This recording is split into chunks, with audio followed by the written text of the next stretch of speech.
Muito bom dia, hoje é segunda-feira, 11 de janeiro de 2021, este é o programa da Defenda PM, estamos pela TV Osasco, com o Brasil e redes sociais da Defenda. Nessa edição, nós vamos continuar apresentando a retrospectiva dos principais fatos de 2020, notadamente o que foi discutido aqui ao vivo. Bem-vindos! Em 17 de fevereiro, foi a vez do coronel Paulo Luiz Scachetti Júnior e da tenente Larissa Fidelis Aguiar, que falaram sobre o comando de aviação da Polícia Militar. Nós temos hoje três bases que realizam o serviço aeromédico, o resgate aeromédico. Então, é aqui em São Paulo, na base de Campinas e na base de São José dos Campos. Nessas três bases, nós temos um convênio firmado entre o Corpo de Bombeiros, a Secretaria de Saúde, através do GRAU e do Comando de Aviação, e esses três entes, eles formatam aí o sistema resgate do Estado. Então, nós temos esse atendimento nessas bases que é para servir a toda e qualquer pessoa que se envolva em acidentes mais graves, em traumas, acidentes de trânsito, quedas, né? Então, esse serviço é prestado diariamente nessas bases. Existem aí perspectivas eventuais de expansão para outras bases que está em estudo aí junto ao governo. E o transporte de órgão é uma missão dentro desse contexto aeromédico que nós realizamos também, e ela precisa de um ajuste, né, junto principalmente com a Secretaria de Saúde, que passa normalmente essa demanda para a nossa divisão de medicina de aviação. Hoje a gente tem a capitã Fabiana, que lidera, que está chefiando essa divisão. Ela avalia as condições, a gente avalia a condição de isquemia de cada órgão, o tempo que tem para fazer esse transporte, se é viável ou não fazer por terrestre, para a gente verificar se é possível e recomendável o uso do helicóptero. Normalmente em casos mais graves, onde o tempo aí está fazendo a diferença, né? E para isso, lógico, tem toda uma questão de planejamento do voo, na questão de meteorologia, de locais de pouso envolvidos, para a gente definir a execução da missão. Então, basicamente é isso, mas a gente faz sim, anualmente aí a gente tem uma participação importante de missões executadas com o transporte de órgãos. Como é que está estruturado hoje o Comando de Aviação? Bom, o Comando de Aviação hoje, a gente conta aproximadamente com 440 homens e mulheres no nosso efetivo. Nós temos a sede aqui em São Paulo, no Campo de Marte, e além da sede nós contamos com 10 bases de aviação distribuídas no interior do estado. As bases estão normalmente vinculadas às cidades ou regiões onde nós temos os comandos de policiamento do interior.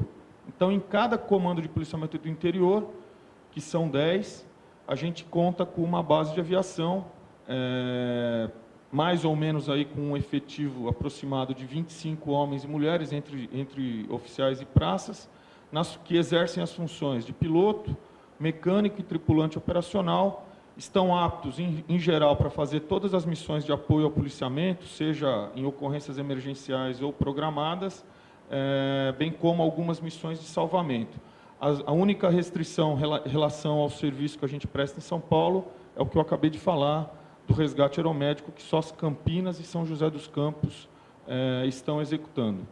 Então, basicamente, e para isso nós temos hoje 23 esquilos, que é a aeronave nossa, carro-chefe do operacional.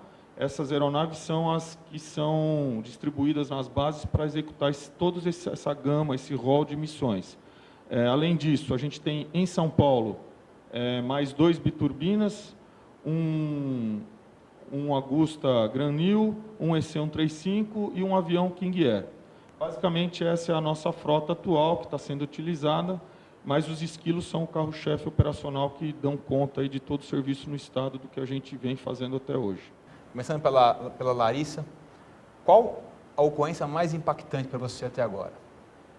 E já pode ir pensando, Paulo, que você deve ter bem mais para pensar. Até hoje foi uma ocorrência de resgate, envolveu uma criança de 3 anos. Foi numa região, era uma região distante de fazenda. O pessoal era uma família que estava numa comemoração, tinha uma piscina abandonada, eles tinham alugado o local. De repente a criança sumiu, quando eles se deram conta e tinha caído na piscina. A gente chegou na ocorrência, o bombeiro demorou para chegar porque era um local afastado. A criança já estava em parada cardiorrespiratória e o apoio médico que veio através da aeronave, após muito tempo mesmo, eles conseguiram fazer voltar a criança e a gente conseguiu levar ela para o Hospital das Clínicas. E aquele dia eu percebi que se não fosse o apoio da aeronave, com certeza essa criança não teria sobrevivido. E depois a gente teve a notícia que ela saiu, estava bem, e realmente é essa parte que fica. No início de março, no dia 2, entrevistamos o coronel Vanderlei Ramos e o capitão Osmário Ferreira da Silva, que falaram sobre a atuação da PM no Carnaval, principalmente em razão do grande número de blocos que foram autorizados a ocorrer em São Paulo, a despeito da epidemia que se avizinhava. Mas nós tivemos um carnaval atípico em São Paulo. Atípico porque, dado ao tamanho, ao volume de eventos que aconteceram nesses dias de pré-carnaval e de pós-carnaval. Além do final de semana específico do carnaval, tivemos coisas antes e coisas nesse final de semana que passou agora, já no pós-carnaval. Coronel Ramos, foi algo assim, sem paralelos até hoje na capital. O que o senhor pode falar um pouquinho sobre números, sobre polícia, sobre os eventos que aconteceram no pré-carnaval, no carnaval e no pós-carnaval? Bom, qual que é o cenário que nós tínhamos do carnaval passado e para esse carnaval? Primeiro, se os senhores me permitirem fazer um contexto do que é o nosso CPC, né? Nós somos 8 comandos regionais, abrangemos 32 prefeituras na cidade de São Paulo, somos 100 companhias territoriais, somos 29 batalhões territoriais, 2 batalhões de BAEPs, isso para dar atendimento diuturno, como dizem aí, 24/7, numa área de 1.521 km², para uma população de mais de 12 milhões de habitantes, 8 por km², uma frota de veículos de 9 milhões de veículos na capital de São Paulo, 48.623 logradouros. Essa é a nossa demanda normal. Carnaval, cenário que nós tínhamos do carnaval passado, 12 milhões de foliões da capital e turistas. Para esse ano, uma perspectiva de um aumento de 15 milhões de foliões na capital. Então, era esse cenário que nós trabalhamos. Inicialmente, o edital da prefeitura soltado foi para 796 eventos de carnaval.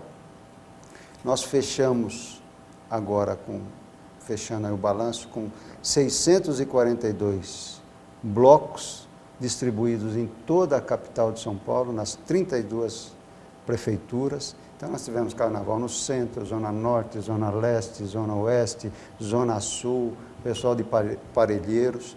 Todos esses lugares nós tivemos eventos de carnaval, com 39 megablocos. Um megabloco, ele leva quantas pessoas para a rua para a gente poder entender? O que é chamado de megabloco? Evento com mais de 40 mil pessoas. Os demais eventos pequenos, tem eventos que levam 10 mil, 5 mil. Então, nesse contexto todo, estimava-se 15 milhões de pessoas na cidade de São Paulo, fora as que saíram, foram para o litoral, etc.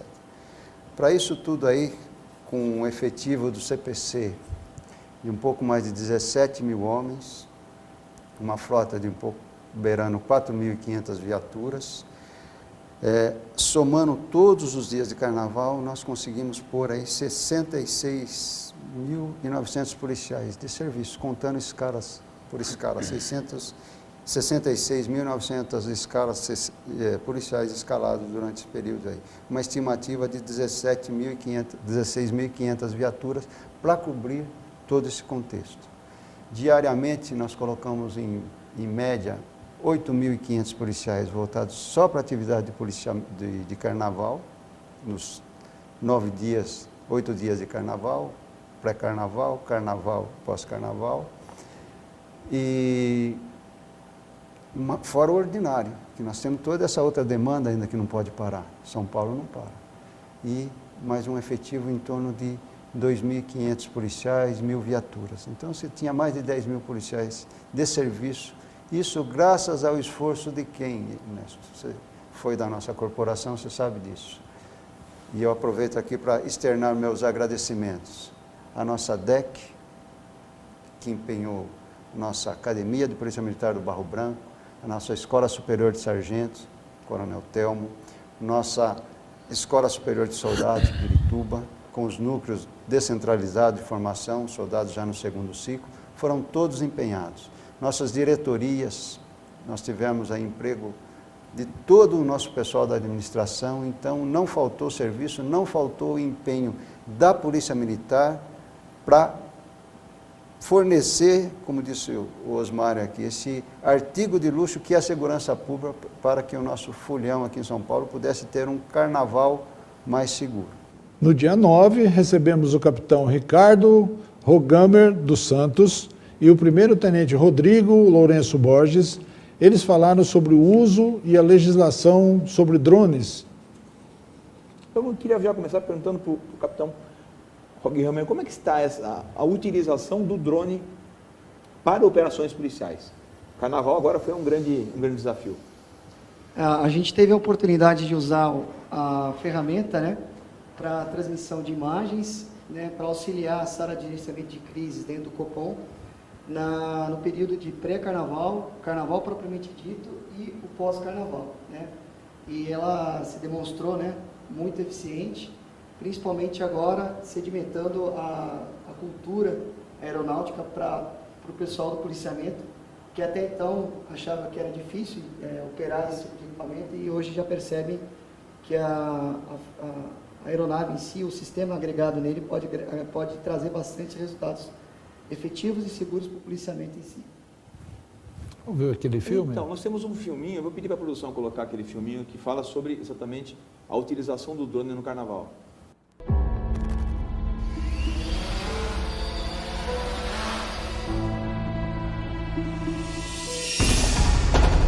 DronePol, um projeto novo que já está rendendo grandes resultados. Neste carnaval, operadores de drones da Polícia Militar voaram um total de 90 horas. As imagens transmitidas em tempo real auxiliam na atuação do policiamento preventivo ou detectando a prática de atividades criminosas. Os drones da Polícia Militar voaram sobre toda a Grande São Paulo e ainda no interior em cidades como Guarujá, Jacareí, Jaú, Lins, Franca, São José do Rio Preto, Bauru e Sorocaba. O emprego dessa nova tecnologia permite uma maior capacidade de observação e tomada de decisão, principalmente em grandes aglomerações de pessoas, aumentando a eficiência do serviço policial. Polícia Militar, a força pública de São Paulo.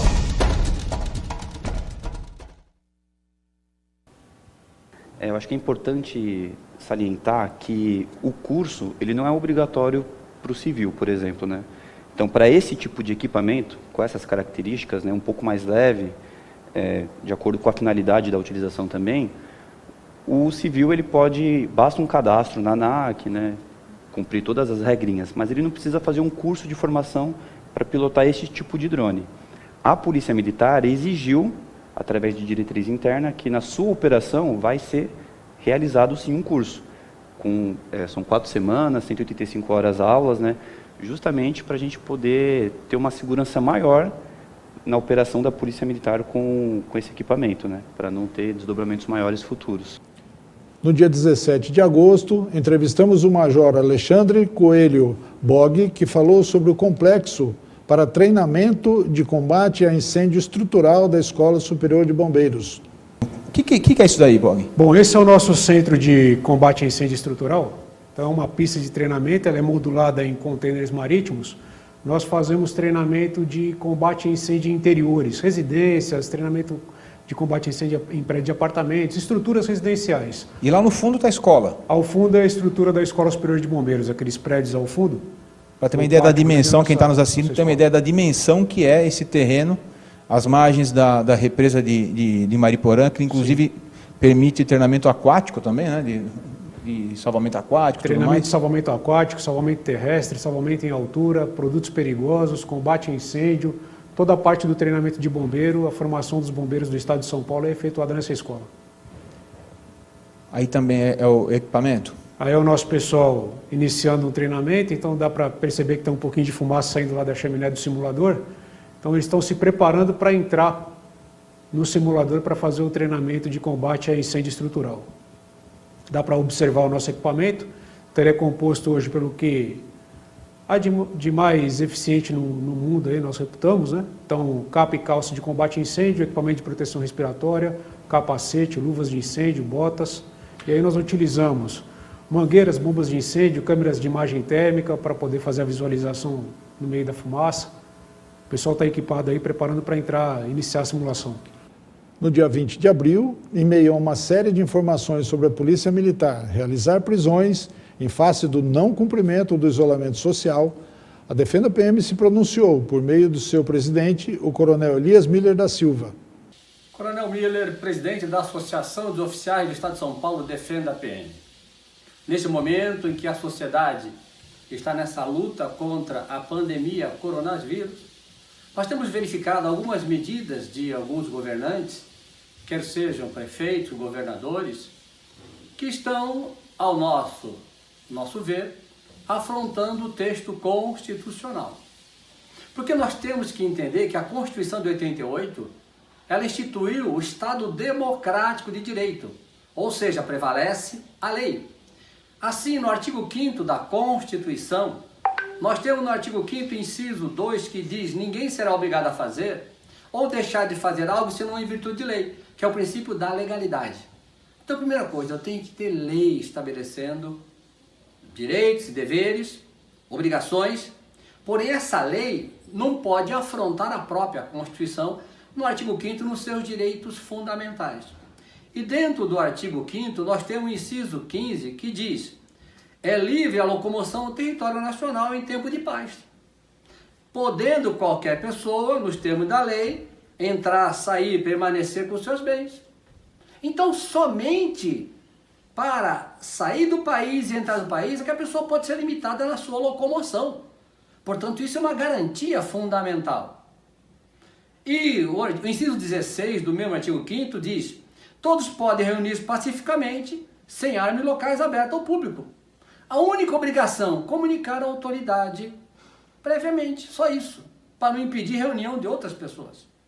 Então nós temos direito de locomoção, direito de reunião, estabelecido como cláusula fundamental. São chamadas normas constitucionais de eficácia plena, portanto tem aplicação imediata.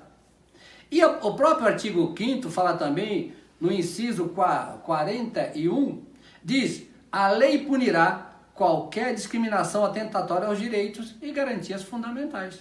Quem quer que atente contra esses direitos tem que ser punido. E o parágrafo 1º do mesmo artigo diz: as normas definidoras de direitos e garantias fundamentais têm aplicação imediata. Portanto, não depende de nada.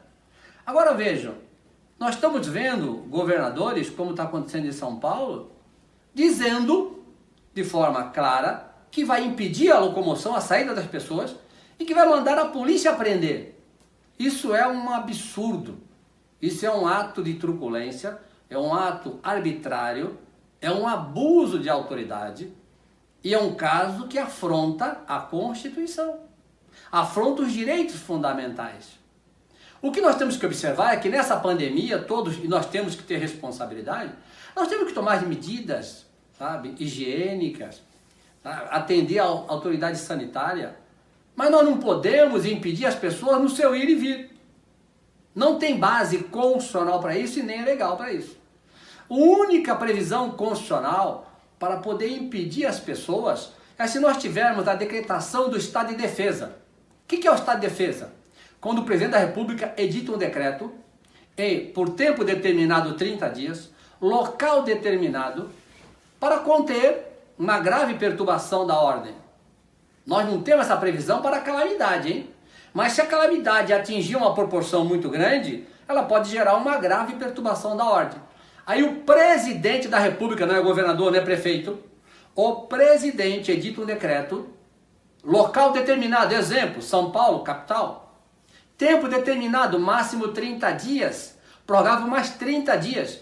E nesse caso, o presidente no decreto pode impedir direito de reunião, e não da pessoa andar, não da pessoa circular. Então, pode, no estado de defesa, decretado pelo presidente da República, limitar reunião. Isso está no artigo 135 da Constituição Federal. Aí, digamos que o estado de defesa não foi suficiente. Se não for suficiente, nós vamos para o 137, estado de sítio. Só que o sítio, quem decreta também é o presidente, mas nesse caso, ele tem que pedir autorização para o Congresso Nacional.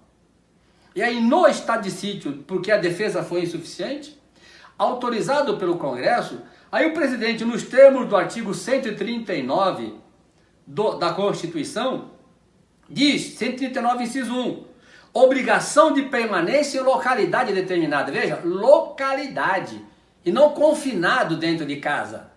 Então pode, no estado de sítio, falar, olha, ninguém pode sair, São Paulo, capital, ninguém pode sair de Ribeirão Preto. Pode determinar isso no sítio, porque o sítio a defesa foi insuficiente ou o Brasil está em guerra. Então, portanto, nada disso aconteceu. Se nada disso aconteceu, eu estou vendo o prefeito mandando guarda municipal prender as pessoas porque estão andando na rua. Governador falando que vai prender as pessoas porque estão circulando na rua. Isso é uma aberração jurídica. Nós temos ainda, conjugando a Constituição de 88 com o Código Penal, que é de 40, aí nós temos a previsão, no Código Penal, o artigo 267, que é epidemia. No 267, epidemia, causar epidemia mediante a propagação de germes patogênicos. Isso aqui é quem propaga o germe. Aquele que dolosamente quer contaminar a população. Que acaba não acontecendo. Aí nós vamos então para o artigo 268, que é o que poderia ser utilizado. O 268 diz infecção de medida, ou seja, infração de medida sanitária preventiva. Fala assim, infringir determinação do poder público destinada a impedir introdução ou propagação de doença contagiosa. Então, quem é esse poder público? Nos termos da legislação federal, é o ministro da Saúde, que é a autoridade sanitária máxima do país. Então, o ministro da Saúde, junto com o presidente, faz o decreto. E no decreto, regulamentando esse estado de calamidade, ele vai dizer, olha, as pessoas infectadas, as pessoas que estejam com suspeição, não devem se reunir, não devem participar de aglomerações. É isso que pode se limitar. Ele não pode nem impedir que a pessoa possa ir na padaria, possa ir na farmácia, não pode. Isso é um absurdo. E outra coisa, para a pessoa cair nesse artigo 268, ela tem que ter a intenção de contaminar os outros, ou culposamente ou dolosamente. Portanto, nós estamos verificando pessoas sem base jurídica nenhuma fazendo verdadeiros absurdos. Então não pode prefeito mandar a guarda municipal prender uma pessoa que está caminhando no parque. Não pode o governador mandar a polícia militar prender quem quer que esteja andando na rua. Não pode. O Brasil não está no estado de defesa nem no estado de sítio. Portanto, é uma tremenda aberração que nós estamos visto e ouvido falar. E nesse sentido, a Associação Defenda a PM, em defesa da população, em defesa da ordem constitucional e dos direitos fundamentais, se opõe a qualquer declaração nesse sentido dessas autoridades, ou quem quer que seja, que venha se opor ao direito de locomoção da população. Em maio, ainda em quarentena, divulgamos no dia 4 a nomeação de André Mendonça para o Ministério da Justiça e Segurança Pública. Tratamos também sobre o chamado Plano Mansueto, que visava socorrer os estados e municípios nessa época de pandemia. Acompanhamos esse plano e sua tramitação na Câmara e no Senado, juntamente com a FENEME, para minimizar os danos. Veja o que foi anunciado na época. Conforme anunciamos no programa da semana passada, o Senado estava apreciando o PLP 149 de 2019, chamado Plano Mansueto, que traz como tema principal o socorro aos estados e municípios. Esse PLP foi aprovado pela Câmara com alterações no original, enviado pelo governo, e seguiu para o Senado. Neste sábado, dia 2 de maio, o Senado votou um substitutivo ao PLP 149, agora o PLC 039 de 2020, que trata sobre o mesmo assunto e foi construído pelo presidente do Senado, o senador Davi Alcolumbre, juntamente com o governo. Como era esperado, as primeiras propostas voltavam a prejudicar os militares estaduais e outras categorias que estão intimamente ligadas ao combate ao coronavírus, como a dos profissionais de saúde. Uma mobilização urgente em face da marcação da votação para o sábado, as entidades representativas lideradas pela FENEM conseguiram que fosse aprovado um substitutivo que não prejudicasse tanto essas categorias. O substitutivo aprovado pelo Senado não afeta em quase nada os profissionais da área de segurança pública e da saúde, ficando resguardadas as promoções e a contagem de tempo de serviço para obtenção de direitos temporais, como por exemplo licença-prêmio, quinquênios, etc. E até mesmo ficou resguardada a possibilidade de reajuste salarial. Fica aqui o nosso agradecimento aos senadores, que tiveram a sensibilidade de entender a dedicação desses profissionais nesse momento de crise. Um agradecimento especial também ao senador Major Olímpio e a toda a bancada militar do Congresso, não só do Senado, mas do Congresso. O senador Major Olímpio capitaneou esse grupo e que mobilizou as entidades, permitindo que a dignidade desses profissionais fosse resguardada, num momento em que colocam a sua vida em risco pela segurança e pela saúde da sociedade. Agora, esse novo projeto retorna à Câmara, que teoricamente poderia alterá-lo novamente. Há, pelo que se diz nos bastidores, um acordo, uma conversa já, de que a votação, que será hoje, nessa segunda-feira mesmo, que essa votação ocorra sem alterações de texto, seguindo então o projeto para a sanção presidencial. Se houver alguma alteração na Câmara, esse projeto volta ao Senado e depois de analisar tudo isso, remete então para a sanção. Continuaremos vigilantes para garantir um tratamento que realce as diferenças que existem entre aqueles que estão expondo suas vidas e de seus familiares na linha de frente do combate ao coronavírus, daqueles que podem ficar em suas casas protegendo a si e aos seus. No dia 11 de maio, noticiamos o final das votações na Câmara e no Senado, com envio para a sanção presidencial do PLC 039, que socorre os estados e municípios nessa época de pandemia. Vejam um resumo sobre o que foi encaminhado ao presidente da República. Eu vou tentar aqui fazer um resumo da situação dos militares estaduais com a lei conforme o texto traz atualmente. No texto aprovado pelo Senado e enviado para a sanção presidencial, temos que destacar alguns pontos. No artigo 8º estão dispostas as vedações aos entes federativos para que façam jus ao auxílio previsto na lei. Ou seja, os entes federativos têm que se adequar a essas vedações propostas pela lei para poderem receber o valor que está estipulado nela. Vamos citar aqui as que são elencadas ali e ressaltar as que impactam diretamente no policial militar. Então, conceder vantagem, aumento, reajuste ou readequação de remuneração a membros dos poderes, órgãos, servidores e empregados públicos e militares. Isto está vedado.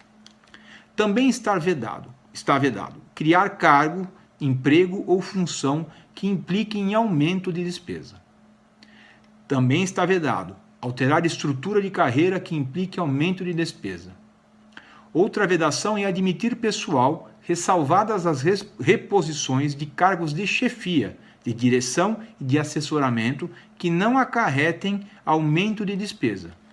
E outras, entre as quais a prestação temporária de serviços militares e a contratação de alunos de escolas militares. Também está vedado realizar concurso público, exceto para os itens citados anteriormente. criar ou majorar auxílios, vantagens, bônus, abonos, verbas e representação de qualquer natureza. Está vedado também criar despesa obrigatória de caráter continuado, adotar medida que implique reajuste de despesa obrigatória acima da inflação medida pelo IPCA e um ponto importantíssimo para os militares estaduais. Está vedada a contagem do tempo de serviço como período aquisitivo necessário exclusivamente para a concessão de anuênios, triênios, quinquênios, licença-prêmio e demais mecanismos equivalentes que aumentem a despesa com o pessoal em decorrência de determinado tempo de serviço, sem qualquer prejuízo para o tempo efetivo para a aposentadoria e quaisquer outros fins. O que é importante a gente frisar aqui? Para os militares estaduais e outros profissionais que estão elencados lá no parágrafo 6º da lei, não se aplica o disposto no inciso 1º, que é conceder reajuste, e no 9º, que é esse que eu acabei de ler agora, sobre a contagem de tempo. Essas são ressalvas que permitem a aplicação desses benefícios, vamos assim dizer, a concessão de aumento e a contagem de tempo, para os militares estaduais e outros profissionais que estão elencados lá especificamente no parágrafo 6º. Tem duas ressalvas da ressalva. A primeira é em relação à concessão de reajuste, porque não se pode usar o dinheiro que é repassado pela União para conceder esse reajuste. Então, os caixas dos entes federativos, do Estado e do município, têm que estar muito bem para que eles possam dar efetivamente esse reajuste. Não pode usar o dinheiro do governo. Outro ponto. Aí serve tanto para o reajuste quanto para a contagem de tempo. O texto traz um condicionante, que é estar diretamente envolvido no combate à pandemia da Covid-19. Aqui é que pega um pouquinho, porque vai ser interessante ver as interpretações que serão dadas a esse condicionante. Vamos só alguns exemplos aqui rápidos para a gente poder entender a complexidade disso. Um policial militar que trabalha no Copom, por exemplo, ele está abrigado por essa exceção? Eu acho que está, mas quem for aplicar isso vai ter que definir. Aquele que se infectou com o coronavírus, trabalhando lá no 01, fazendo policiamento, e agora está afastado, ele vai se enquadrar nisso ou vai ser penalizado? Vou fazer uma perguntinha capciosa, vai. Aquele policial militar que trabalha na segurança do governador, ele está envolvido aí na questão do combate ao Covid? Então, quem aplicar isso, quem for regulamentar essa aplicação, vai ter que se ater a esses detalhes. Eu frisei um ponto lá no comecinho que eu falei atualmente, né? O texto atual. Por que eu frisei isso? Porque o presidente ainda pode vetar em todo ou em parte o projeto. E o presidente tem se pronunciado sobre alguns vetos que atingiriam talvez os militares estaduais. Nesse sentido, a FENEM se manifestou pela manutenção do texto aprovado, ressaltando a excepcionalidade dos serviços prestados pelas categorias elencadas no parágrafo 6º da lei, justamente as principais atingidas por um veto presidencial que impossibilite a concessão de reajuste e principalmente pela contagem do tempo de serviço. Ainda não foi nessa semana que essa novela se encerrou, e talvez nem se encerre com a sanção, pois se houver algum veto, ele poderá ser derrubado no Congresso. Um ponto importante que é em relação aos veteranos. A interpretação vigente até agora é que nada vai afetar os veteranos. A Defenda vai continuar acompanhando todo esse desenrolar dessa lei. Em 1º de junho, trouxemos informações sobre o PLC 039, que havia sido sancionado pelo presidente da República. Foi finalmente sancionado pelo presidente Jair Bolsonaro, porém com vetos que atingem diretamente os membros da área de segurança pública e saúde, justamente essas duas áreas que estão na linha de frente do combate ao coronavírus. O veto do presidente atingiu justamente o dispositivo previsto no parágrafo 6º do artigo 8º, que retirava os militares estaduais e outros profissionais da abrangência de algumas das vedações previstas no próprio artigo 8º, mais especificamente o disposto no inciso 1, que tratava da concessão de reajuste, e o inciso 9, que tratava da contagem de tempo de serviço. A seguir, eu vou apresentar para vocês uma nota técnica elaborada pela Federação Nacional de Entidades de Oficiais Militares Estaduais, a FENEM, da qual a Defenda PM é associada e também colabora diretamente. Em 20 de julho, entrevistamos o coronel Elias Miller da Silva, presidente da Defenda, que tratou sobre o exercício do poder de polícia judiciária militar. Portanto, cada polícia tem a sua autoridade e sua atribuição constitucional. Uma coisa simples, uma leitura simples. E o Supremo já falou isso em decisão plenária do Supremo, de que cada autoridade exerce a sua atribuição nos termos constitucionais.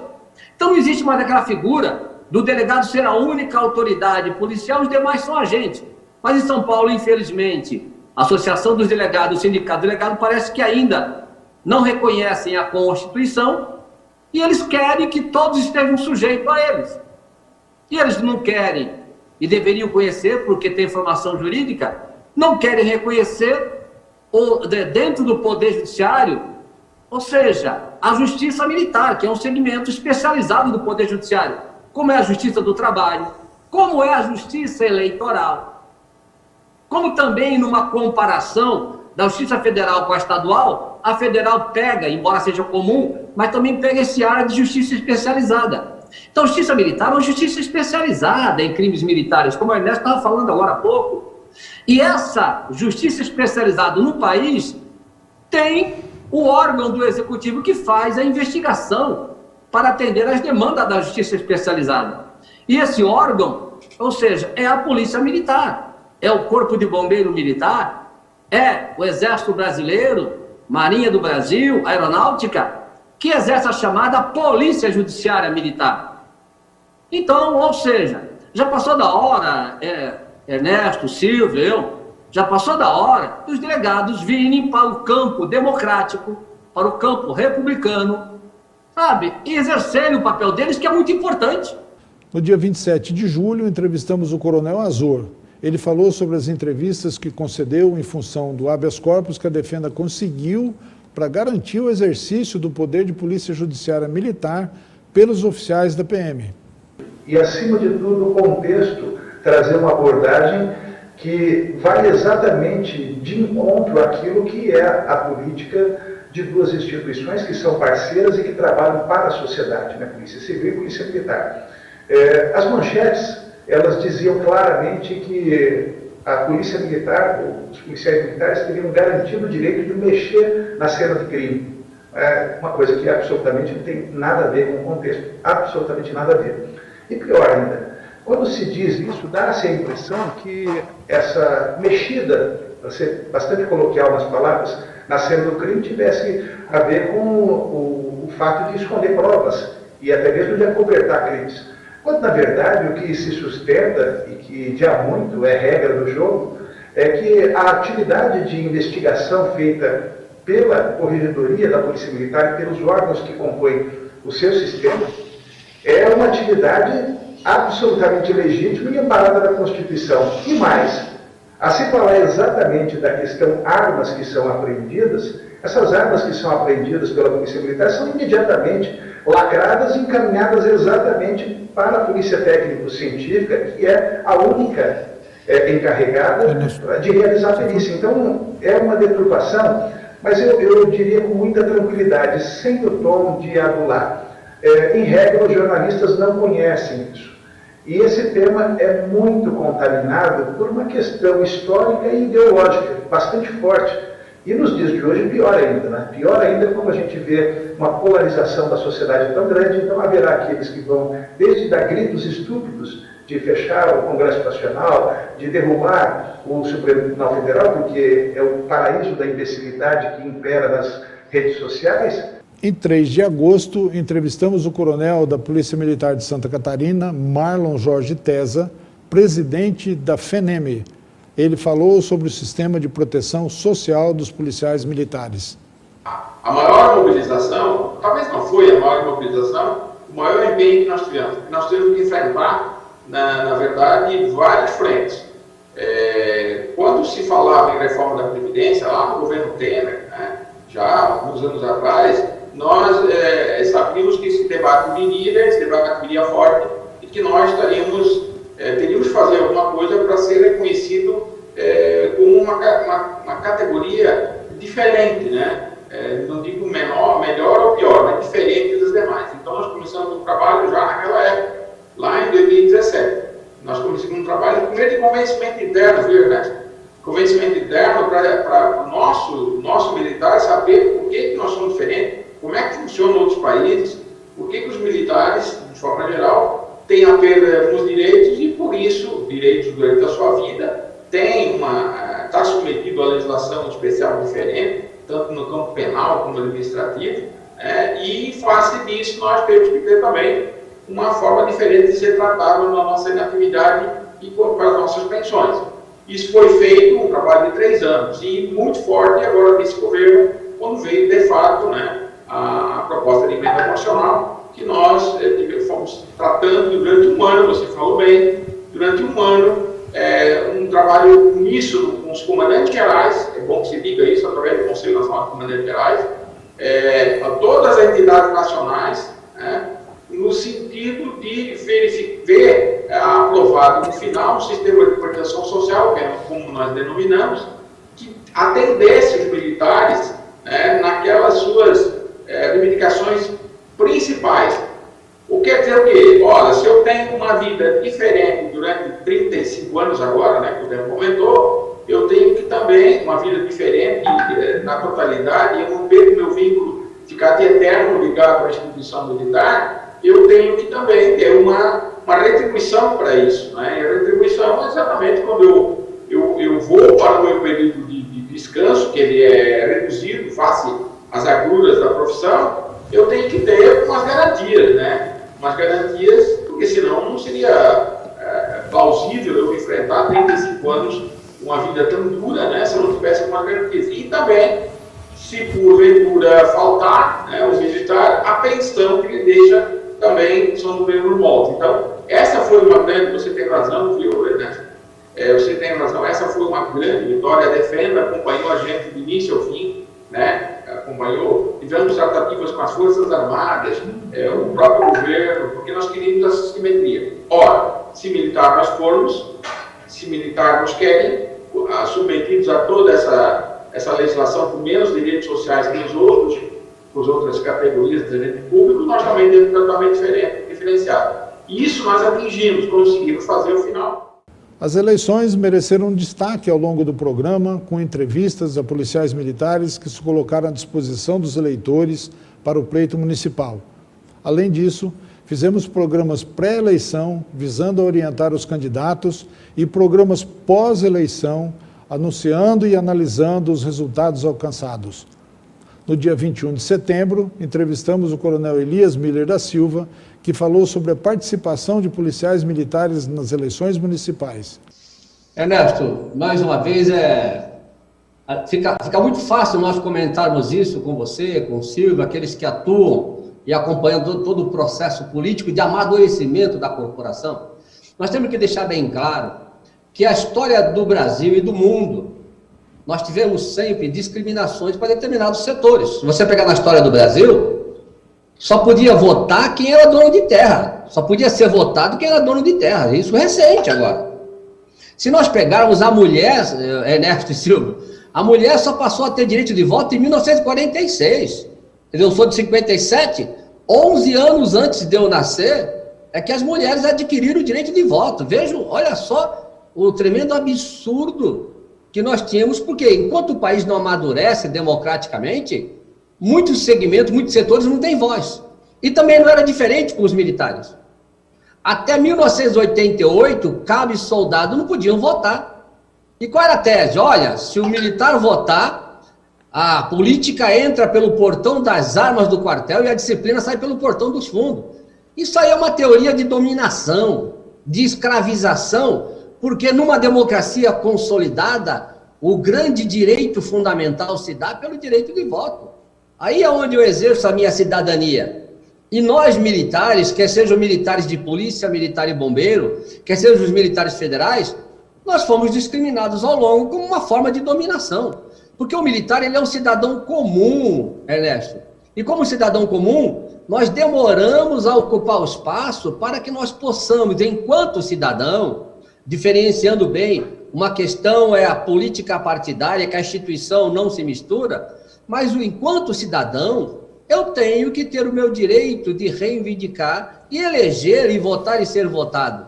Então, Ernesto, demoramos muito para que nós pudéssemos chegar a esse ponto, ou seja, de amadurecimento, e alguns setores que se dizem democratas e não são, estão preocupados com a quantidade de militares que estão sendo eleitos no Brasil inteiro e também estão elegendo governadores, elegendo presidente, elegendo deputado federal, estadual e agora prefeito e vereadores. Ernesto e Silvio, é muito importante esse dado para nós. Isso não tem nada a ver com violação da hierarquia, da disciplina, não tem nada a ver. Os que falam isso, porque temem um amadurecimento do policial militar e bombeiro militar, porque esse profissional ele é respeitado no local onde ele trabalha.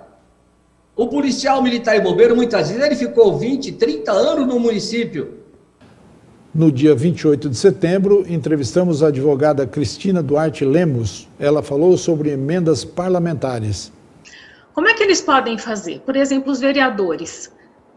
Ou eles vão pelo partido político para buscar um deputado do seu partido político, ou pela área de atuação, por exemplo, se o vereador ele é policial militar, ele busca um deputado estadual, um deputado federal que também seja policial militar, vai pelo tema, ou às vezes até vai pela própria necessidade. Para você ter uma ideia, ano passado, a Defesa Civil esteve em todos os gabinetes pedindo recursos. Eles precisavam muito urgentemente de recursos, então eles foram, mesmo sem conhecer deputado X ou Y, mas eles foram em todos. Mas você sempre tem essa entrada, você tem esse start, né? Como eu vou conseguir o recurso? Então o start é esse. Você vê como que é melhor, você escolhe o partido, ou você vai pelo relacionamento que você já tenha, ou você vai pela área temática, ou se você não tiver nada disso, você faz dessa forma que eu te falei. Esse ano, por causa da pandemia, as entidades vão fazer isso por e-mail, vão acabar enviando por e-mail. E é claro, você para pedir, é muito importante você primeiro saber o que você vai pedir, que tipo de recurso você vai pedir. Também é muito importante, acontecia muito isso com a gente, faziam uma série de ofícios, e entregava um ofício idêntico em todos os gabinetes. Então, a gente juntava vários ofícios idênticos, senhor deputado A, né, barra A, solicitamos. Então, não era uma carta, não era um ofício dirigido àquele parlamentar. Então, o que acontecia? Os parlamentares pensavam assim, alguém vai atender, não preciso ser necessariamente eu. Então, é muito importante se você vai fazer esse pedido, essa comunicação por uma correspondência, por um ofício, que seja agora por um e-mail, faça dirigido à pessoa, aquela pessoa específica, coloque o nome do deputado, é o mínimo, para que ele acate, leia pelo menos o seu pedido e acompanhe esse pedido. Isso é outra coisa, não adianta também mandar um e-mail, entregar aquela cartinha que eles entregavam para nós e depois simplesmente não aparecer mais. Não vai acontecer, não vai ter nenhum tipo de recurso. Precisa acompanhar. Eu acredito que na esfera federal seja da mesma forma. Você busca o parlamentar e você pede o recurso para o parlamentar ou você envia para a assessoria dele. Mas é importantíssimo esse acompanhamento. Não deixe de fazer esse acompanhamento. Tá? Tem que fazer lobby. Lobby, com certeza. Agora você entrou no que eu queria falar. No dia 5 de outubro, entrevistamos o tenente-coronel Célio Egídio da Silva, que falou sobre as alterações na legislação das eleições 2020. Mas nós temos nessas eleições municipais a primeira em que não haverá coligação, né, para o proporcional, ou seja, para o cargo de vereador. Então, não teremos essa possibilidade. Somente haverá coligação para os majoritários, somente para os cargos de prefeitos. Temos a possibilidade do autofinanciamento de até 10% daquilo que a pessoa declarou no ano de 2019. E também uma novidade, os honorários dos contabilistas e dos advogados, seja da assessoria jurídica ou da assessoria contábil, não entrarão nesse montante, né? É possível doação via cartão de crédito, por exemplo, um boleto emitido pelo partido, né? e somente por particulares. Nós não teremos a campanha feita, ou seja, com doações de pessoas jurídicas. Então, isso é muito importante também nessas eleições. E até impulsionamento via internet será possível. Então, nós temos uma série de novidades que vem ocorrendo nas eleições de 2020. E, logicamente, o uso do processo judicial eletrônico, ou seja, as relações serão todas eletrônicas. Nas últimas eleições, também trabalhamos na condição de advogado, nós tínhamos ainda o processo físico, ou seja, aquela pilha de papel hoje não terá mais.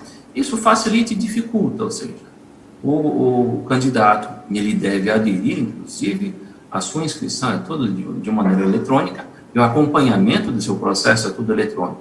Então, a necessidade urgente aí de todos os nossos candidatos policiais militares estarem bem assessorados por um advogado e, logicamente, por um contador.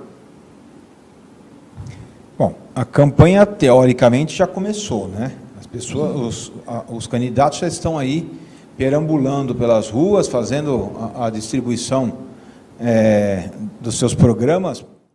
No dia 23 de novembro, nós falamos sobre os resultados das eleições e, naquela edição, o convidado foi novamente o Tenente-Coronel Célio Egídio da Silva.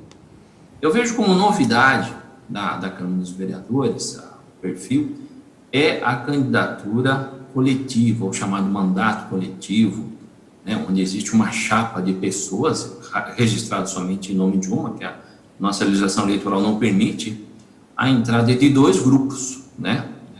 De dois grupos, né, de mulheres, mulheres trans e feministas que entraram do partido, do próprio partido aí do Boulos. Então eu vejo essa uma novidade. Se falar assim, sério, mas é uma novidade na política? Não. Da mesma forma que em 2000 na candidatura para deputado em 2018, eles também conseguiram um modelo desse, né, de mandato coletivo. Eu acho que isso que deve ser muito bem observado, principalmente pela direita, viu, Silvio? Ela unificar grupos, criar aí uma grande base eleitoral e se eleger. Vamos dizer aqui na Polícia Militar, parece que é impossível, mas se tivéssemos um grupo, né, unindo cabos soldados, sargentos, subtenentes, oficiais com desígnios comuns, esse grupo conseguisse uma grande base de eleitores, a possibilidade de eleição seria assim plena, não somente na vereança, como deputado, como né, digamos, pensar nas próximas eleições. Uma grande novidade, eu vejo, são os mandatos coletivos, Ernesto. Não somente o modelo de ocupação de cadeiras, mas essa chegada do mandato coletivo que eu vejo que seja uma grande tendência. Ô Célio, tem mais um minuto de entrevista contigo. Você consegue fazer assim, uma análise de como viu a eleição de policiais militares, tanto como vereadores, prefeitos e vice no estado de São Paulo? Diminuiu um pouquinho o vereador, mas aumentou, dobramos o número de prefeitos e vice, quase isso, né? PM veio para ficar de vez? Olha, eu acho que o policial militar veio para ficar, diferente do militar federal. Até escrevemos um artigo a respeito disso, eu vejo se o policial militar ele veio para ficar, porque ele tem maior proximidade com a comunidade, ele sabe muito mais as demandas, né, da sua cidade, então ele tem um grande perfil de gestor, ele pode sim ser um novo personagem da política nacional. Vejo sim que o policial militar veio para ficar. Eu sinto muito que São Paulo não houve aí um trabalho mais técnico com relação aos candidatos, mas no interior percebemos que muitos vereadores foram reeleitos, policiais militares, muitos praças, muitos oficiais foram eleitos. Vejo sim, o policial militar veio para ocupar seu espaço na política e deve ocupar esse espaço na política, não somente para brigar por seus interesses, mas sim porque ele conhece bem a comunidade onde ele mora. Depois disso, fizemos uma análise do desempenho dos candidatos policiais militares. Eu vou pegar pela fala do Célio na entrevista que os policiais militares vieram para ficar na política. Isso vem ao encontro de um artigo que nós publicamos no site da Defenda, logo após as eleições, falando que os policiais militares na política agora correm em raia própria. Exato, Silvio. Eu estava explicando aqui que nós tivemos mais de 1.200 candidatos, desses tiveram mais de 1,5 milhão de votos, que elegemos 10 prefeitos, 2 estão sob júdice ainda, então não podemos afirmar que estão eleitos, então a Justiça está trabalhando, mas 8 são eleitos. 14 eleitos a vice-prefeitos, sendo um também que está sob júdice, e temos mais um, que é o tenente-coronel Paulo Ribeiro, que está concorrendo lá no segundo turno em Taubaté. Então, podemos até ter mais um vice-prefeito eleito. E 91 candidatos a vereador que foram eleitos. Aqui se você está vendo aí, talvez se você tenha visto um post nosso da Defenda falando que são 90, é que a gente vai achando 91 e vai achar mais, eu acho, Silvio, porque a gente vai ter que peneirar lá as informações, cruzar a informação TRE, informação polícia, assim, é complicado. Mas vamos lá. Estava falando também, isso de uma forma geral, 98 municípios de São Paulo nós temos representantes, 15% do total. Nós temos representantes em 18 partidos. Apesar que partido hoje em dia não quer dizer muita coisa, mas são 18 partidos, de todos os espectros, de direita, de esquerda, isso é interessante também. Nós temos 21 eleitos da ativa e 53 eleitos da reserva. Desculpa, 70 que são inativos. Nós temos 38 oficiais eleitos e 53 praças eleitas. Ou seja, há uma diversificação. Por quê? Porque são pessoas que vivem na comunidade. Nos municípios menores, o contato maior que tem é com a praça. O soldado, o cabo, o sargento que trabalhou ali naquele local e é reconhecido por isso. Essa capilaridade é que nós temos que fortalecer. E essa imagem do policial militar, que é aquele que tem a capacidade, pelo conhecimento que tem da comunidade, de resolver esses problemas. E a gente sabe que a gente tem algumas características muito fortes. A lealdade, a honestidade, a justiça, que são inerentes ao policial. Por isso, essa análise que o Célio fez, que a gente fez também no nosso próprio artigo, que nós temos uma raia própria, que não tem nada a ver com Bolsonaro, que não tem nada a ver com a direita, é uma raia própria. A raia do policial militar, que vai ser descoberta cada vez mais por você, eleitor, que está nos assistindo. Ao longo dos programas, passaram pela nossa bancada os seguintes policiais militares: Coronel Marcelino, Major Palumbo, Tenente-Coronel Paulo Ribeiro, Coronel Prado, Capitão Cambuí, Coronel Franco, Major Jaime, Coronel Eli, Cabo Margarete, Sargento Alexandre, Capitão Lucimara, Coronel Nicolucci, Capitão Laroca, Coronel Falcone, Coronel Sofner, Coronel Figueiredo e o Coronel Pistori. Agora vamos falar sobre as tradicionais entrevistas que fizemos ao longo do ano com políticos e autoridades.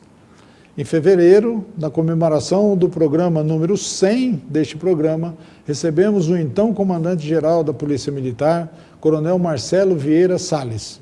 A Polícia Militar sempre conviveu com um tipo de um dogma que polícia não se mete em política, né? No entanto, o senhor teve um comportamento exemplar agora na reforma da Previdência. O senhor viajou várias vezes para Brasília, o senhor conversou com deputados, o senhor conversou com senadores, ministros, para defender e tentar manter direitos e garantias, né? Que lição que a gente tira disso? De polícia que não se mete em política e o seu comportamento que agiu decisivamente na reforma da Previdência.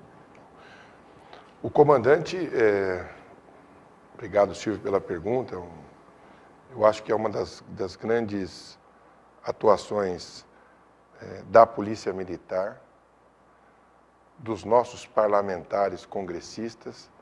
Aqui lembro do Major Olímpio, do Coronel Tadeu, do Capitão Derrite, da Cabo Sastre,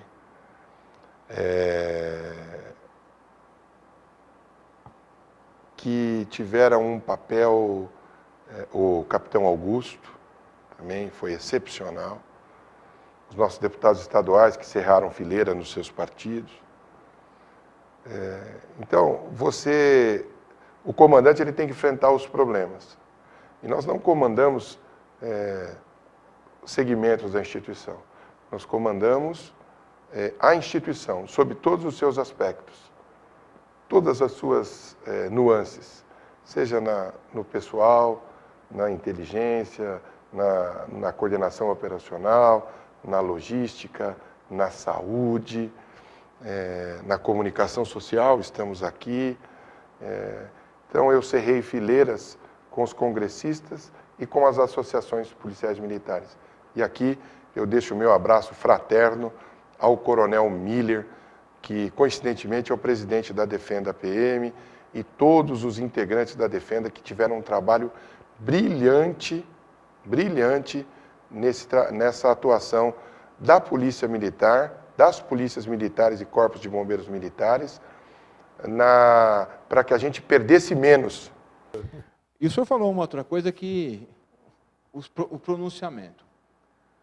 O senhor fez um pronunciamento na formatura de sargentos, que eu considero um dos mais emblemáticos que qualquer comandante-geral tenha feito nos últimos anos, aquilo que eu, como policial militar, vivendo aí 35 anos nessa luta já, que foi, eu até peguei aqui para não errar, não espere reconhecimento daqueles que não conhecem o cheiro da pólvora ou o calor do incêndio. O que o senhor pensava nesse momento, quando o senhor disse essa frase emblemática? Nós já temos o Ernesto 36, eu 35, o Silvio, jornalista experiente, os oficiais que aqui nos assistem, a plateia toda a audiência da Defenda. Eu cheguei na formatura dos soldados, no AMB. Formatura dos soldados, perdão. E nós tínhamos tido uma ocorrência muito grave aqui na área do 16º Batalhão, na comunidade do Paraisópolis, onde morreram 9 jovens. O inquérito tanto na Polícia Militar como no DHPP foi instaurado. Todo o interesse da instituição na busca da verdade real, para que a gente saiba o que ocorreu. Foi avocado pelo Coronel Alencar, que é o subcomandante PM. Agora, nós ouvimos, durante todo o domingo, uma série de críticas de pessoas que não tinham a melhor informação. Eu, no outro dia, 7 horas da manhã, tinha ido no Copom ouvir a comunicação, eu comandei o CPAM-5. Fizemos mais de 54 operações na comunidade do Paraisópolis. Sinto na dor, nasci na periferia, nasci em São Mateus. Sei o que são jovens da periferia. Agora, eu conheço a Polícia Militar. Nós apreendemos em 2019 2 toneladas e 800 quilos de maconha e cocaína na favela do Paraisópolis. Conheço a tropa do 16º Batalhão. Conheço os demais atores que deveriam estar envolvidos num problema grave que não é um problema só de polícia. E que hoje já está se apresentaram também.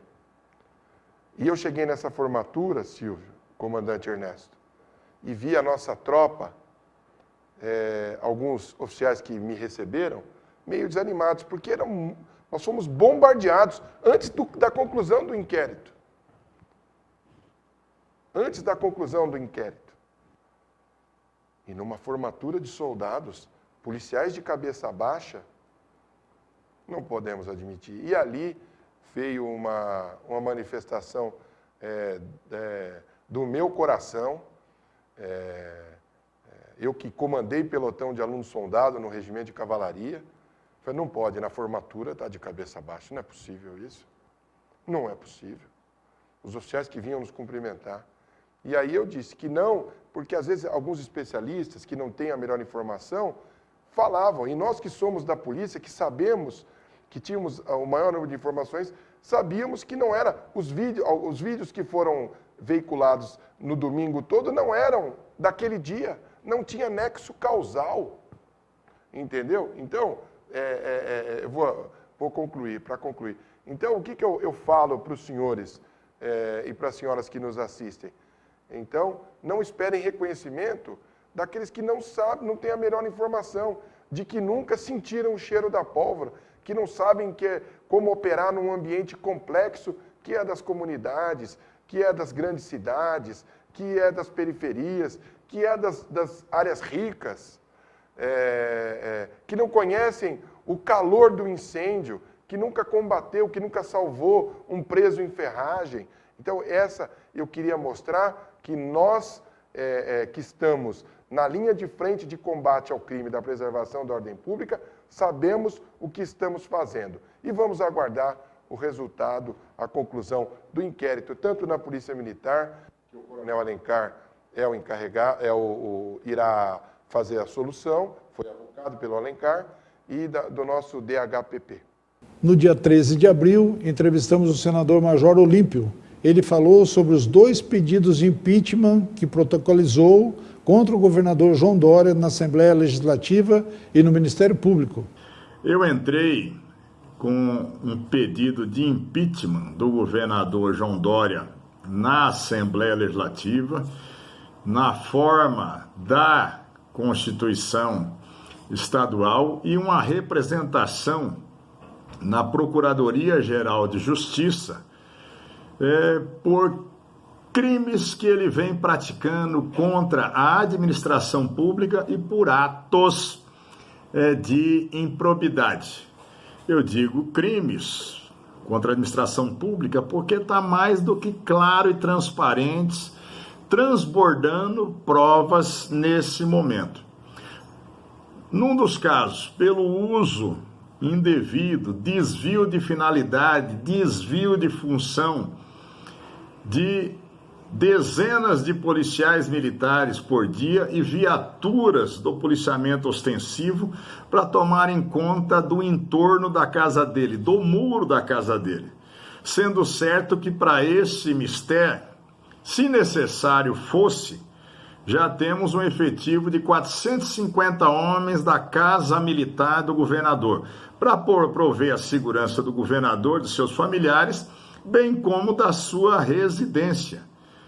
Mas o governador insiste nessa prática nefasta, desviando homens da Polícia Militar. Ontem, num dos momentos que eu estava lá, nós tínhamos 14 PMs ali. Se nós pegarmos um 12/36 diurno e noturno que lá estão, seriam um efetivo mínimo de 56 homens. É o suficiente hoje, e é o que se tem hoje muitas vezes para uma cidade de 40 mil habitantes. Vergonhoso e repetidamente, continuadamente. Apresentei as cópias das escalas, estou pedindo ao Ministério Público o rastreamento eletrônico das viaturas para mostrar que as viaturas ficam ali em ponto de estacionamento, as comunicações do Copom para mostrar que as viaturas ficam com prejuízo de atendimento de ocorrência, uma vergonha.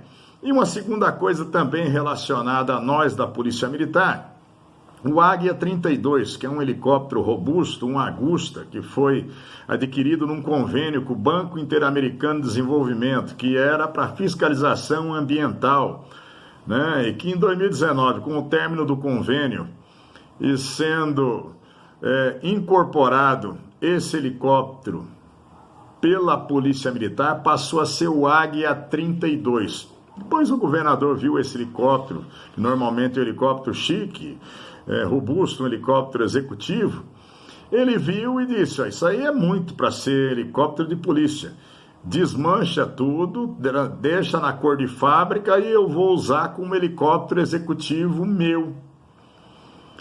E ainda usou recursos da Diretoria de Finanças da Polícia Militar. Imagina só, para desmanchar um veículo da Polícia Militar, usa o recurso da Polícia Militar para esse veículo deixar de operar.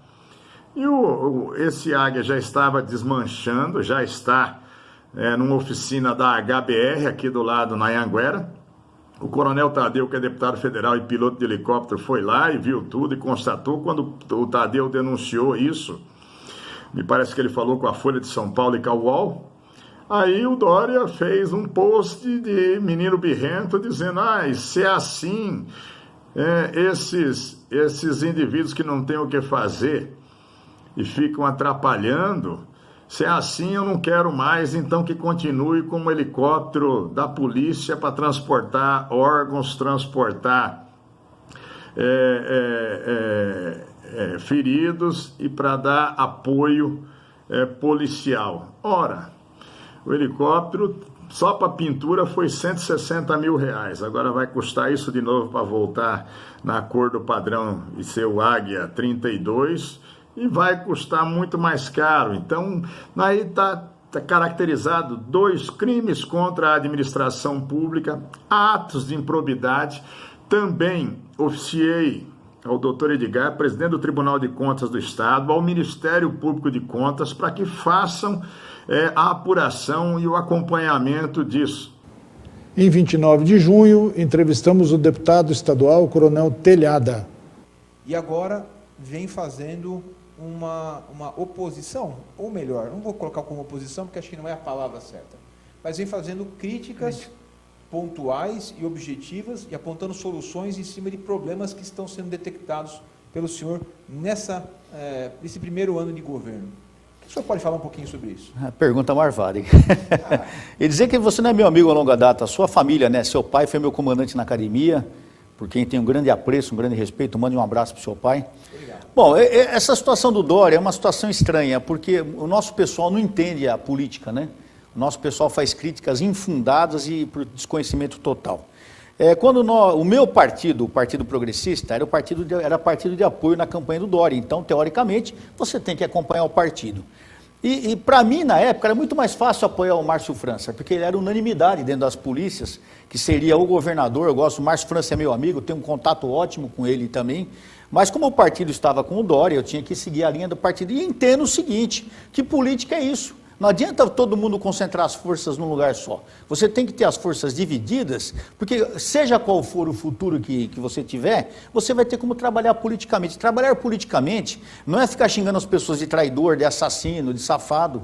Você não consegue nada. Críticas é sempre bem-vinda. Uma crítica, o Ernesto falou que eu não sou oposição, eu faço críticas.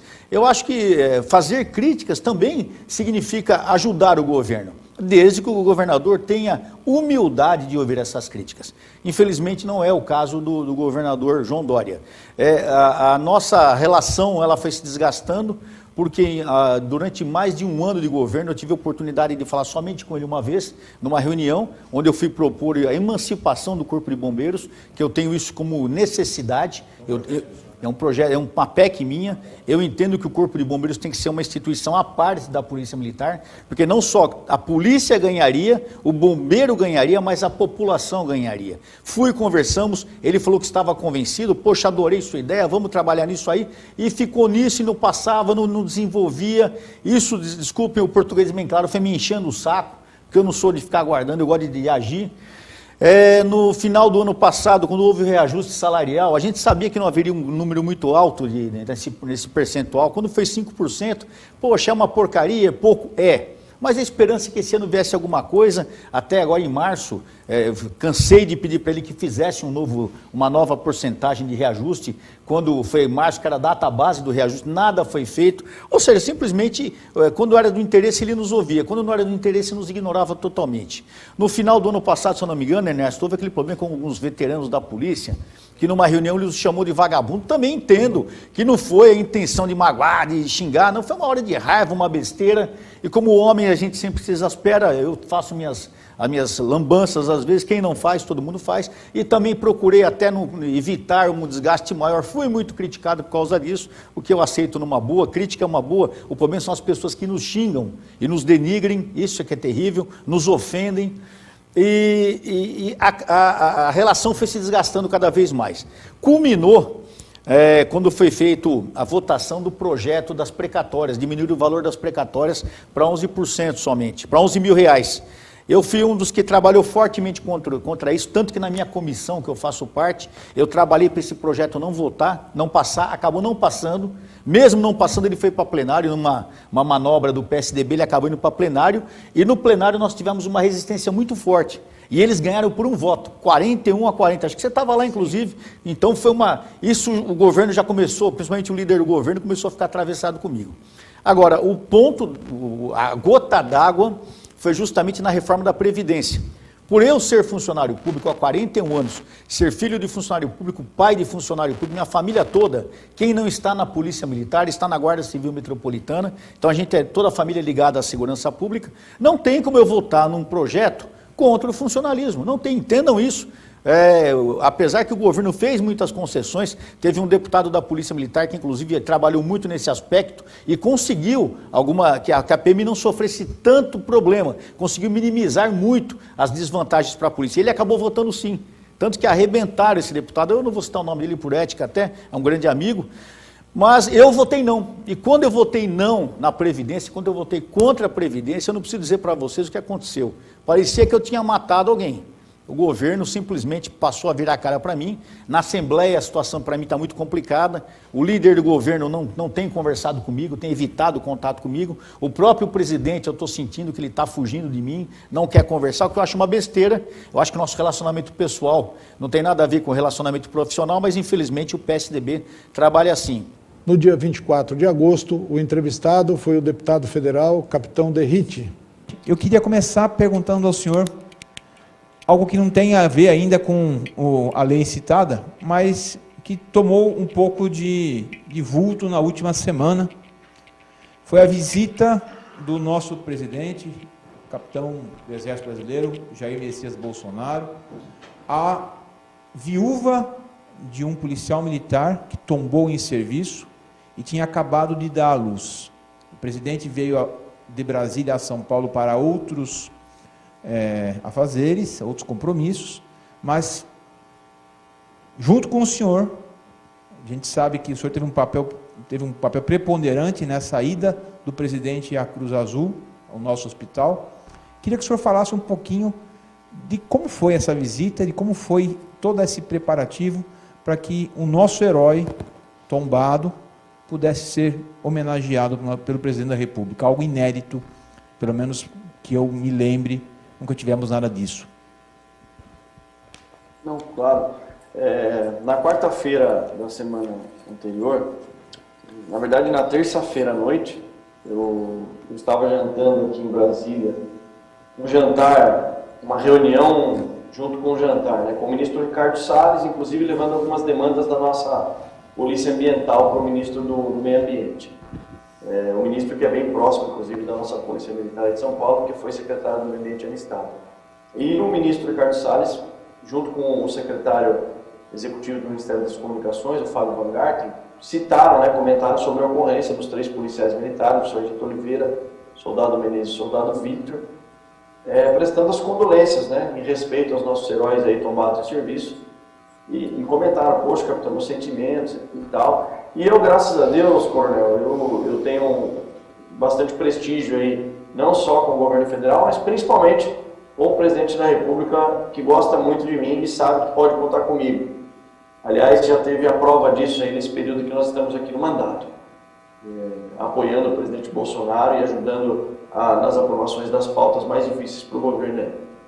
E eu fui convidado para compor a comitiva dele, que iria para Guarulhos para o lançamento da comitiva da ação humanitária do Líbano, em virtude do acontecido lá em Beirute. E como eu sabia que ele iria, no primeiro momento, eu abri mão de compor essa comitiva e acompanhar o lançamento da ação humanitária, mas aí me veio a ideia, com o nascimento do filho do soldado Victor, chama Samuel Victor, eu sabia que a viúva Ana Carolina estava na Cruz Azul, pois teve o bebê na terça-feira. E ela estaria ainda na quinta-feira lá na Cruz Azul. E aí surgiu a ideia, ligamos para o presidente da República na terça-feira à noite, o ministro Ricardo Salles ligou, eu falei com ele pelo telefone, falei, presidente, o senhor vai lá para São Paulo, vai para Guarulhos, eu sei que não é tão perto, sei da dificuldade que é mudar a agenda de um presidente da República da noite para o dia, literalmente da noite para o dia, mas eu acho que seria algo inédito e de um valor sentimental muito grande, afinal de contas, lá no nosso estado de São Paulo, isso eu confidenciei a ele, ninguém teve essa preocupação de prestar essa homenagem, enfim. E aí ele, de pronto, perguntou alguns detalhes e aceitou. Eu disse que era um hospital, o Hospital da Cruz Azul é um misto, é mais ou menos um hospital militar, né, porque é uma autarquia, enfim. E aí ele aceitou, passamos os detalhes, ele só pediu sigilo, por isso que eu não divulguei para ninguém, mas foi algo, como o senhor mesmo disse, inédito, né, e para mim tem um valor muito especial, porque o soldado Victor foi meu aluno na escola de soldados, então eu conhecia o soldado Victor, tinha uma proximidade, uma amizade, sabia que ele tinha votado no presidente, sabia que ele gostava do presidente, e aí foi algo assim muito emocionante para a gente sabe que não vai trazer o soldado Victor de volta, mas de fato é algo que simboliza não só o respeito do líder máximo da nossa nação, o presidente da República, ao soldado Victor, mas de fato a todos os policiais militares que tomam o serviço, e não são poucos, né, em todo o nosso Brasil. Em 14 de setembro, entrevistamos o deputado federal Capitão Augusto. Um projeto que está parado desde 2001, na época da Constituinte, em 88, já se previa essa lei orgânica da Polícia Militar, e até hoje, né, passado 32 anos, ainda estamos aguardando uma regulamentação da Polícia Militar.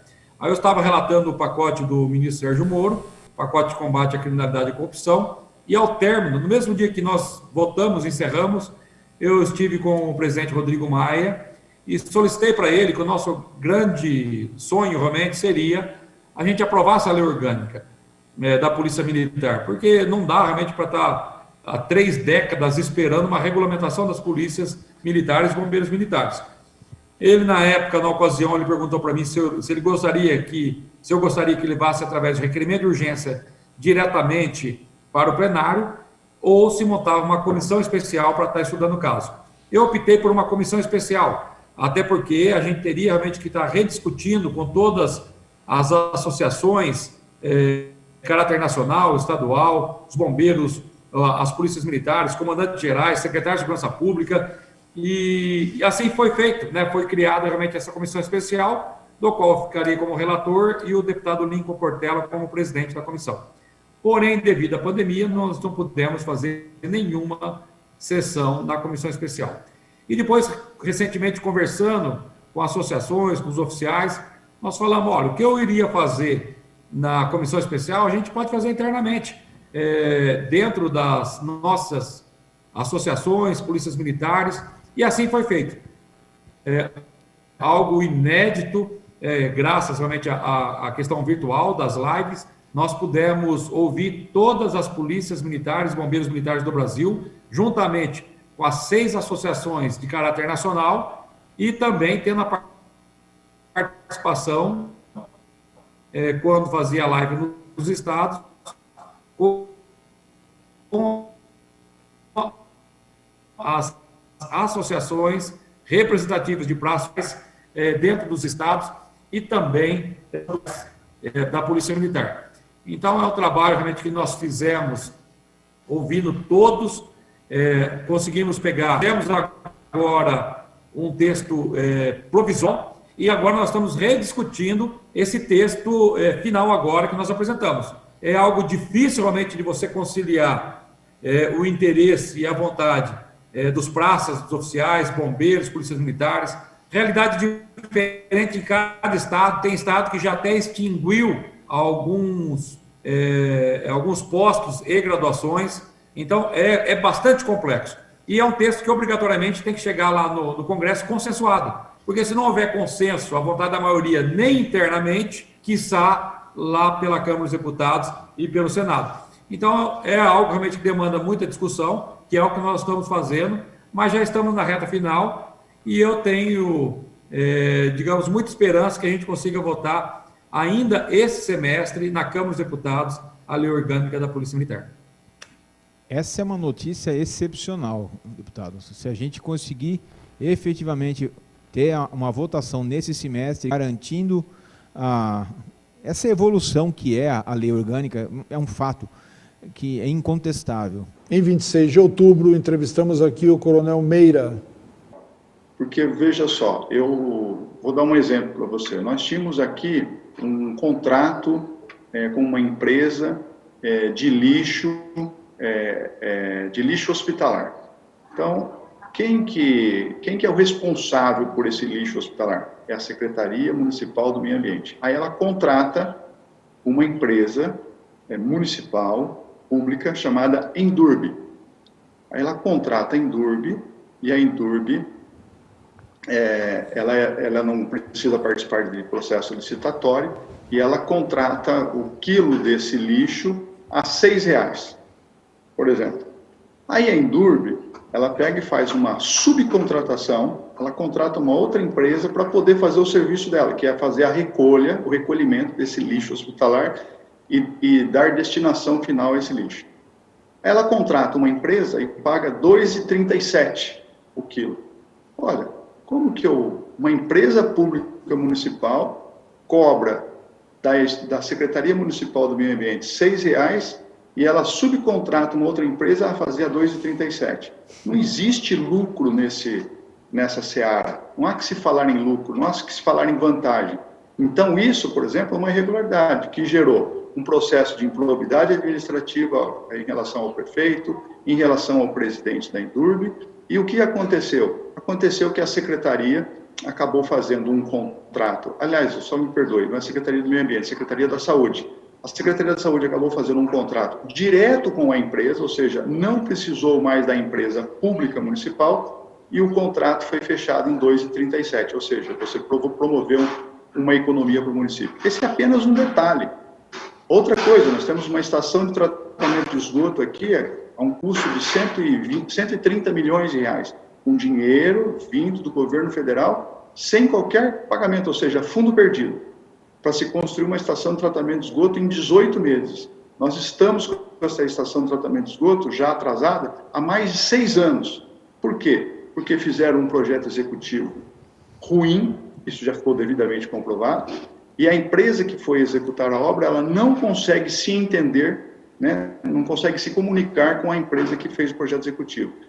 No dia 30 de novembro, entrevistamos o deputado estadual Major Meca. Ele falou sobre a situação da política aqui no estado de São Paulo.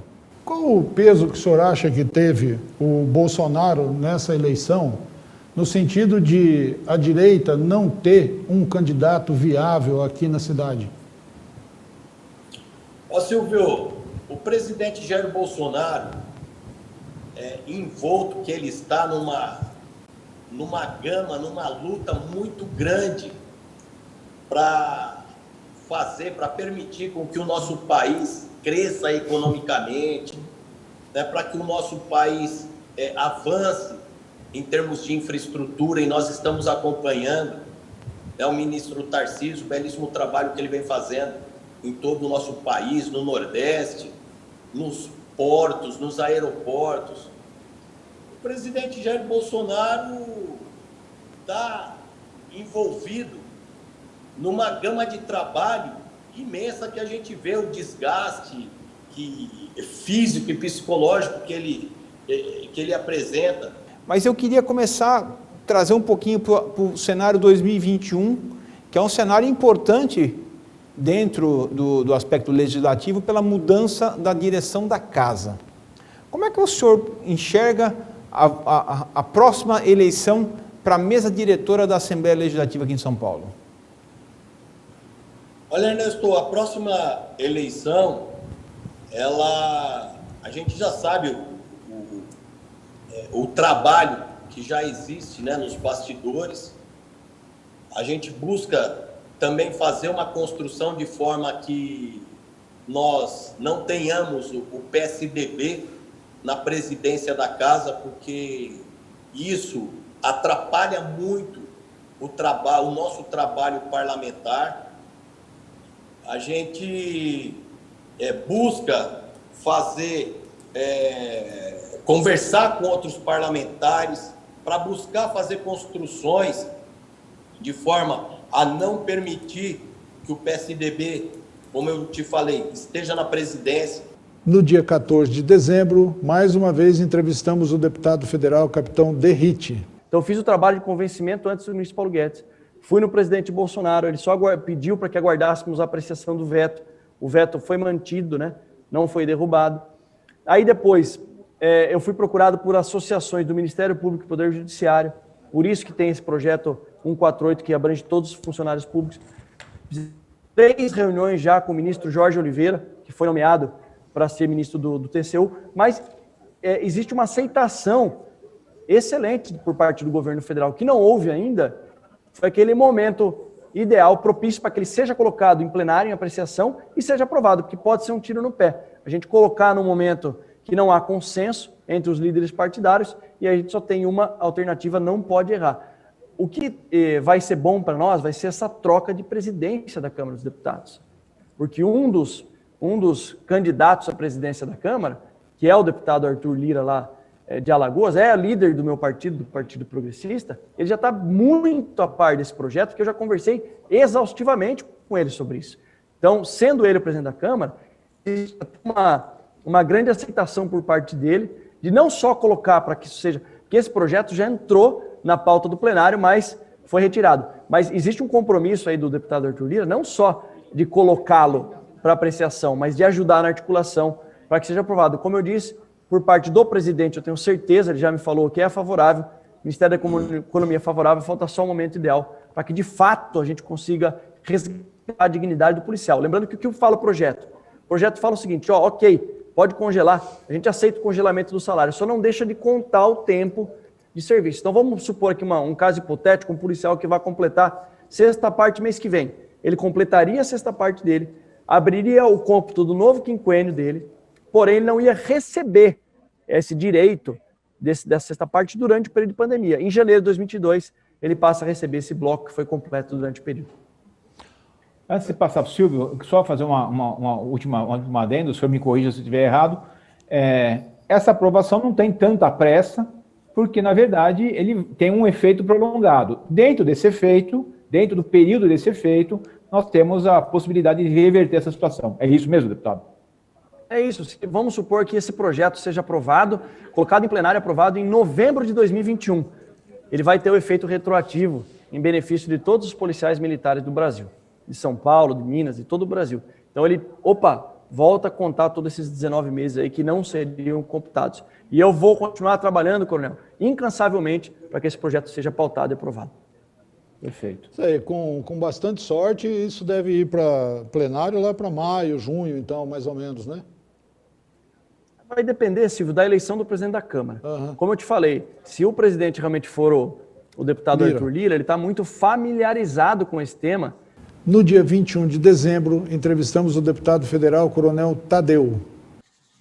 Em termos de finanças, por exemplo, falando um pouco do que poderia ter sido as finanças do nosso país, né? Provavelmente entraríamos num superávit ao final de 2020. Isso não aconteceu em função da queda de arrecadação e também em função dos gastos extras que o governo teve que promover por conta da pandemia. Esse socorro a estados e municípios ele foi muito significativo e o combate à pandemia acabou demandando muito recurso federal.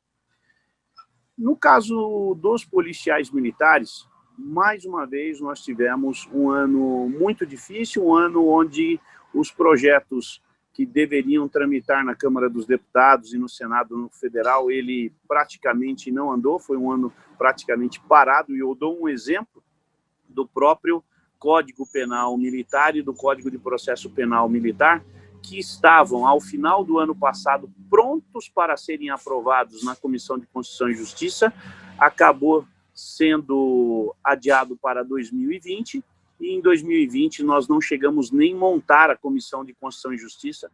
No último programa do ano, fizemos um balanço de tudo o que passou em 2020, aqui na Defenda PM, com o coronel Elias Miller da Silva, que é o nosso presidente. Ao encerrar, ele deixou uma mensagem para os associados.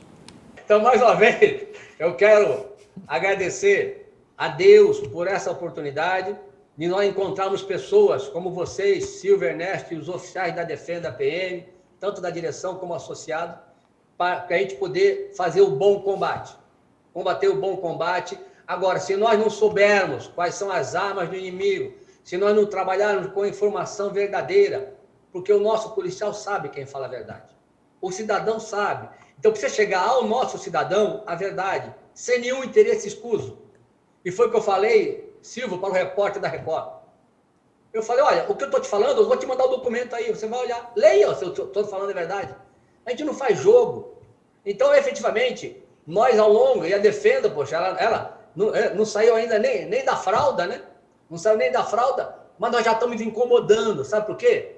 Porque nós não fazemos conchavo político. Não fazemos conchavo político com o comando da corporação, nem com o seu secretário, e nem com o governador, e nem com nenhum partido político. Nós temos os nossos deputados e senadores que são associados nossos e sabem e fazem o excelente trabalho. Mas também, se desviarem, nós vamos continuar o nosso caminho. Então, agradeço a nossa bancada de deputados estaduais, deputados federais, o nosso senador Major Olímpio, que está sendo injustiçado. Eu assino embaixo que está sendo injustiçado por alguns. Porque o Olímpio sempre manteve a bandeira da defesa da moral, da vida, da família e da instituição policial militar e de segurança pública e do serviço público do Estado de São Paulo.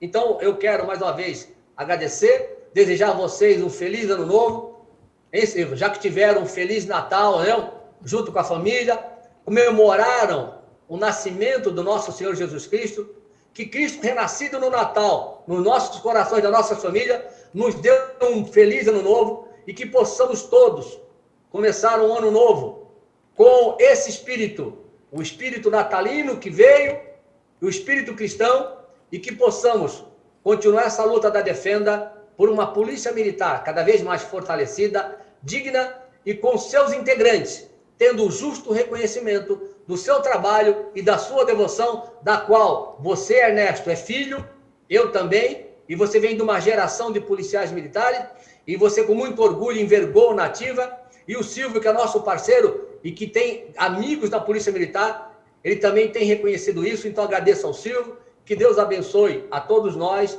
e a família de vocês e a direção da TV Osasco por esse espaço democrático e por essa parceria que muito nos orgulha. Muito obrigado. Tenham todos uma boa tarde, ótima semana e até a próxima segunda.